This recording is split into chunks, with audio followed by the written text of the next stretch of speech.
किसी ने क्या खूब कहा है, भगवान कहते हैं तू करता वही है जो तू चाहता है, होता वही है जो मैं चाहता हूँ, तू कर वही जो मैं चाहता हूँ, होगा वही जो तू चाहता है। हाय गाइज, मैं Madan Lal Dudi the motivational heart channel से आज मैं आपको एक छोटी सी कहानी बताऊंगा। भगवान श्री कृष्ण और उनके सखा धनुधर अर्जुन की बड़ी मजेदार कहानी है, इसको बड़ी ध्यान से सुनिएगा। भगवान श्री कृष्ण और उनके सखा धनुधर अर्जुन अपने राज्य में घूमने के लिए निकले थे। दोनों की नजर एक पंडित पर पड़ी जो घर घर जाके भिक्षा मांग रहा था। ये देख के अर्जुन को अच्छा नहीं लगा। जो पंडित जी हैं वो भिक्षा मांग रहे हैं, अलग अलग घरों में जा जाकर भिक्षा मांग रहे हैं। अर्जुन को दया आ गई, पंडित जी को बुलाया और कहा, महाराज प्रणाम, आपके लिए मेरे पास कुछ है। ये कहकर अर्जुन ने सोने के सिक्कों की पोटली पंडित जी को दे दी। पंडित जी बड़े खुश हुए, भगवान और उनके सखा ने इतनी बड़ी मदद कर दी, भगवान की बड़ी कृपा है। भगवान को प्रणाम किया, अर्जुन को प्रणाम किया और उसके बाद पंडित जी अपने झोंपड़ी की तरफ चल दिए। सोच रहे थे कि क्या बात है कि जिंदगी ही बदल गई, बहुत सारी खुशियां मिलेंगी। इतने सारे सोने के सिक्के लेकर पंडित जी का दुर्भाग्य देखिए, रास्ते में एक लुटेरा मिल गए और उसके सोने के सारे सिक्के लूट लिए। पंडित जी दुखी मन से अपनी झोंपड़ी में पहुंचे और पहुंचकर अपनी पत्नी को सारी बात बताई। आज जिंदगी में खुशियां आई और आते ही छू मंतर हो गई, आने से पहले ही चली गई। उसकी पत्नी को बहुत बुरा लगा।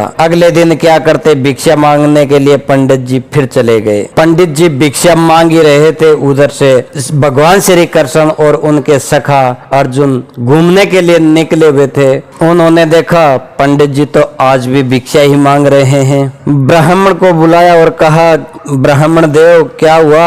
आपको तो मैंने सोने के सिक्कों की पोटली दी थी, वो पोटली का क्या हुआ? आज तुम फिर भिक्षा मांग रहे हो। पंडित जी ने सारी बातें बताई और कहा, मेरे साथ तो बहुत बुरा हुआ, मेरा तो समय ही अच्छा नहीं चल रहा है। अर्जुन को बहुत दया आई। अर्जुन ने कहा कि आप चिंता मत कीजिए, आपके लिए मेरे पास बहुत कीमती चीज है, बेशकीमती मोती आपके लिए मेरे पास है, जिसकी कीमत नहीं आंकी जा सकती। वो मोती पंडित जी को दे दिया, कहा कि आप इसको अपने पास रखिए, आपकी जिंदगी बदल जाएगी। पंडित जी फिर खुश हुए, भगवान को प्रणाम किया और अर्जुन को धन्यवाद दिया। कहा कि धनुधर आप श्रेष्ठ हैं, आपसे श्रेष्ठ इस दुनिया में कोई नहीं। तारीफ करने के बाद पंडित जी अपनी झोंपड़ी की तरफ चल दिए। बड़े खुश थे। क्या बात है, भगवान के सखा धनुधर ने तो कमाल ही कर दिया, फिर से मुझे दान दे दिया। और झोंपड़ी में पहुंचा तो उसकी पत्नी पानी लाने के लिए नदी पर गई हुई थी। घर में पुराना घड़ा रखा था, उसमें उस मोती को रखा, क्योंकि उसके पास संदूक वगैरह तो कुछ था नहीं और चोर से छुपाने के लिए उसको मोती को पुराने घड़े में रख के और पंडित जी आराम करने लगे। पंडित जी को लगा कि इस घड़े के अंदर ये मोती सुरक्षित है। पंडित जी को नींद आ गई और उसकी पत्नी नदी किनारे पानी भरने के लिए मटका लेके गई हुई थी। दुर्भाग्य देखिए पंडित जी का, वो मटका गिर के फूट गया। तो उसकी पत्नी ने सोचा कि घर में पानी की तो जरूरत पड़ेगी, तो इसलिए जो पुराना मटका रखा था उसको उठाया और नदी किनारे वो पानी भरने के लिए चली गई। उन्होंने घड़ा जैसे ही नदी में डुबाया, वो मोती खिसक कर नदी में चला गया और बह गया। पानी भरकर जब वापस पहुंची तो पंडित जी माथा पकड़े बैठे थे। बोले, क्या कर दिया? वो पुराना घड़ा कहाँ लेकर चली गई? उसने बताया कि पानी भरने के लिए गई थी। तो पंडित जी ने तुरंत उस घड़े में मोती देखा तो उस घड़े में मोती नहीं था, वो मोती तो नदी के अंदर बह गया। पंडित जी की पत्नी ने बताया कि जो नया घड़ा था वो टूट गया था, इसलिए पुराना रखा हुआ घड़ा में लेके गई। पंडित जी जिन्होंने बताया कि तूने तो तबाह कर दिया, सब कुछ खत्म कर दिया। आज मुझे धनुधर अर्जुन ने एक बेशकीमती मोती दिया था, अनमोल मोती दिया था, मैं वो घड़े में छुपा के रखा था। वो पुराना घड़ा लेकर तुम पानी लाने के लिए नदी में चले गए, वो मोती नदी में बह गया, सब कुछ खत्म हो गया। पंडित जी अपने रूटीन के अनुसार अगले दिन फिर भिक्षा मांगने के लिए गए।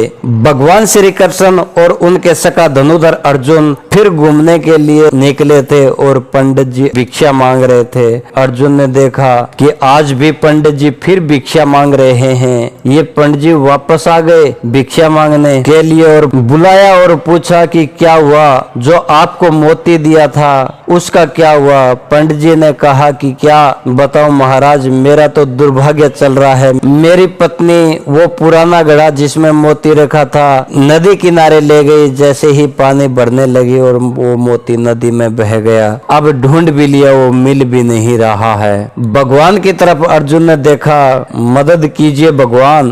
भगवान ने अपने पास से 2 सिक्के निकाल कर दिए और कहा कि अब आप आगे मत जाना, जिस रास्ते से आए उसी रास्ते आप अपने झोंपड़ी में चले जाइए। अपनी झोंपड़ी में जाइए, सब ठीक हो जाएगा। मना भी नहीं कर सकते। 2 सिक्के लिए और पंडित जी चल दिए। वापस जाते समय सोचने लगे कि भगवान के दोस्त कितने अच्छे हैं, कितनी बार मुझे दान दिया, इतनी बड़ी बड़ी मदद की। भगवान ने तो सिर्फ 2 सिक्के ही दिए, 2 पैसे दिए, इससे क्या होगा। मेरी जिंदगी का ये सब सोचते जा रहे थे। तभी नदी किनारे से एक मछुआरा आ रहा था, अपने साथ जाल लेकर आ रहा था। जाल में एक बहुत सुंदर मछली फंसी हुई थी। उस पर दया आ गई, कहा कि ये 2 पैसे मेरे तो कुछ काम नहीं आएंगे, इसकी जिंदगी बचा देता हूँ मछली की। 2 सिक्के दिए और उस मछली को ले लिया और अपने कमंडल में जिसमें पानी था उसमें रखा और नदी की तरफ चल दिए। नदी में जब जाके वो मछली बही तब देखा कि उस कमंडल के अंदर तो एक मोती रखा है जो कल उससे गुम हो गया था। जो पुराने मटके के अंदर रखा मोती नदी में बह गया था। पंडित की पत्नी से उस मोती को मछली ने निगल लिया। भगवान का संयोग देखिए, वो मछली मछुआरे के जाल में फंस जाती है। भगवान के दिए हुए 2 सिक्के, पंडित जी उस सिक्कों से उस मछली के ऊपर दया करके उसकी जान बचाते हैं, जिससे वो मोती पंडित को वापस मिल जाता है तो धनुधर अर्जुन ने दिया था। तो ये देख के वो पंडित जी जोर से चिल्लाया, मिल गया मिल गया। तभी संयोग से उसी जगह से वो चोर गुजर रहा था जो उस पंडित जी के सिक्कों की थैली भरी हुई चुरा के गया था। चोर ने सोचा कि ये अब राजा से शिकायत करेगा और मुझे सजा दिलाएगा। इसके डर से उसने सोने के सिक्कों से भरी हुई पोटली पंडित जी को दी और पंडित जी से माफी मांगने लगा। बोला, मुझे सजा मत दिलाना, ये आपके सोनों की भरी हुई पोटली आप रखिए, मुझे नहीं चाहिए, आप बस मुझे सजा मत दिलवाना। पंडित जी के हाथ में सोने के सारे सिक्के आ चुके थे और ऑलरेडी मोती पहले से ही मिल चुका था। अर्जुन ने ये सब देखा, भगवान से कहा, प्रभु ये कौन सी लीला है। भगवान आपने क्या कर दिया। मैंने पंडित जी की मदद की, सोने के सिक्कों की पोटली दी, बेशकीमती मोती दिया, तब भी कुछ नहीं हुआ। आपने सिर्फ 2 सिक्के दिए, सारा खेल पलट दिया। भगवान श्री कृष्ण ने कहा, अर्जुन से मेरे सखा, सारा खेल सारी लीला कर्मों का है, सारी लीला सोच की है। तूने पंडित जी को दिया सोने के सिक्कों की पोटली तो उसने केवल